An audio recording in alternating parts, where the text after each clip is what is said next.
Who are you, and what are you well known for?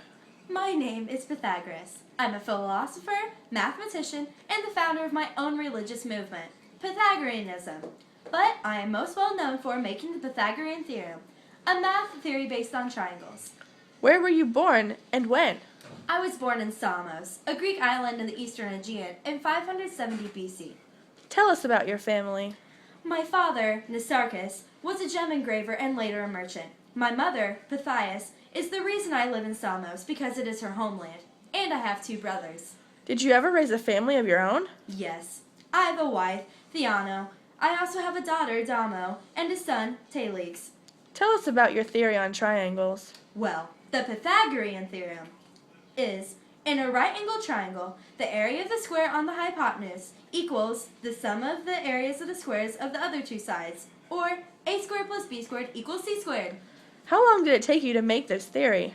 Well, to be honest, Babylonians and Indians previously used this theory, but I was the first to make proofs of it, so I still get credit.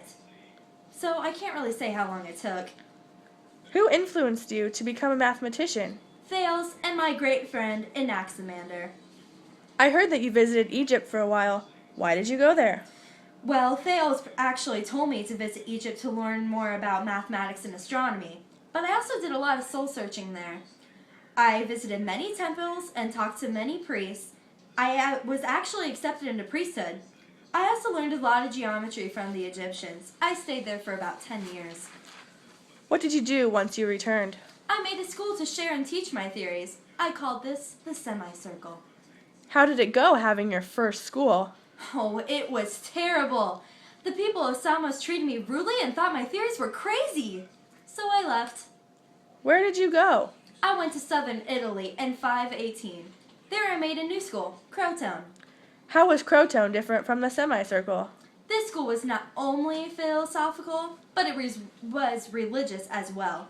This school had way more followers than the semicircle. I also had much stricter rules. What were these strict rules? The first one was, at its deepest level, reality is mathematical in nature. Number 2, that philosophy can be used for spiritual purification. Number 3, that the soul can rise to union with the divine. Number 4, that certain symbols have a mystical significance.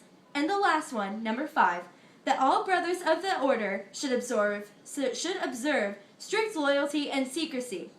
Strict and loyal secrecy? Why did everything have to be a secret? I wanted my students and I to have a strong bond together by practicing beliefs and theories together. So, did you make any other types of contributions to the modern world? Yes, I made contributions to music and astronomy. I found that vibrating strings produce harmonious tones when the ratios of the lengths of the strings are whole numbers. Do you play any musical instruments? Yes, I play the lyre, especially to those who are ill. What about your contributions to astronomy? I thought of the idea and taught my followers that the Earth was a sphere and the center of the universe. Well, I was right about one thing. I also found the idea that the orbit of the moon was inclined to the equator. I also found that Venus as an evening star was the same as Venus as a morning star. So, when did you make your famous Pythagorean theorem?